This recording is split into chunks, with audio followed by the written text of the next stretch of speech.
भारतीय जनता पार्टीचे वरिष्ठ नेते किरीट सोमय्याजी आमच्या सोबत आहेत। सर, गरीबनगरमध्ये जी काही दगडफेक झालेली आहे, असामाजिक तत्वांनी पोलिसांवरती दगडफेक केलेली आहे, त्याबाबत आपण निर्मलनगर पोलिसांना भेट दिलेली, काय संदर्भ आहे? माझा DCP सिनियर पोलीस ऑफिसर सगळ्यांची बातचीत झालेली आहे।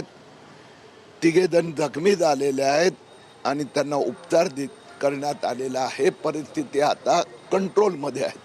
पण हे जे माफिया आहे ना, एका बाजूला वोट जिहादचे माफिया आहे, दुसऱ्या बाजूला लँड जिहादवाले माफिया आहे, तिसऱ्या बाजूला ड्रग माफिया आहे। यांना सबक शिकवला जाणार असा प्रकाराने न्यायालयावर पोलिसांवर जर कोणी हल्ला केला ना, कुणाची खैर नाही आहे। एक एक जो पण याच्या मागे आहे त्याला कठोर शिक्षा होणार। एका बाजूला हे सगळं अतिक्रमण हटवले जाणार आणि ताबडतोब रेल्वे अधिकारी तिथे टर्मिनलचा विकास काम सुरू करणार। सर, आपण काय माहिती घेतली, म्हणजे किती पोलीस जखमी झालेत काय माहिती? एकंदर RPF म्हणजे रेल्वे पोलीस फोर्स आणि GRP रेल्वे पोलीस यांचे काही लोक जखमी झालेले आहेत, काहींना जरा बऱ्यापैकी मार बसलेला आहेत। त्यांच्यावर उपचार सुरू आहे आणि परिस्थिती आता कंट्रोलमध्ये आहे। पुन्हा साफसफाईचं काम सुरू झालेलं आहे। पोलिसांनी काही लोकांवर कारवाई केली, अटक किंवा त्यांना डिटेन वगैरे केलेलं आहे, काय माहिती आहे? आता असं आहे की पोलीस आपलं काम करीत आहेत।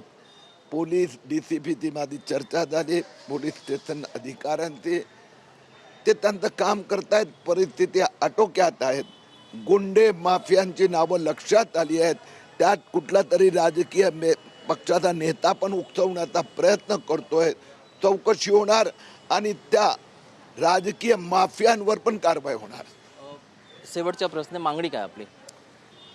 मागणी नाही, फार सुंदर पोलिसांवर मारहाण करण्यात आली, त्याचा तपास करण्यासाठी त्यांच्या काळजीसाठी आलो होतो।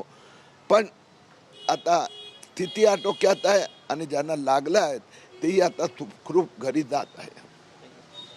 हे होते भारतीय जनता पार्टीचे खासदार किरीट सोमय्याजी। त्यांचं असं म्हणणं आहे की निर्मलनगरमध्ये जी काही निर्मलनगर पोलीस ठाण्याच्या हद्दीमध्ये गरीबनगर येथे जे काही दगडफेक झालेली आहे त्याबाबत त्यांनी पोलिसांची भेट घेतलेली, वरिष्ठ अधिकाऱ्यांची चर्चा केलेली आहे आणि त्यांना जी माहिती देण्यात आलेली आहे त्या अनुषंगाने काही पोलीस कर्मी जे होते ते जखमी झाले होते, मात्र ते आता सुखरूप आहेत आणि स्थिती जी आहे ते नियंत्रणात आहे असं त्यांचं म्हणणं आहे। कॅमेरा पर्सन मोहन दुबेसह ब्रिजभान जयस्वार, TV9 मराठी।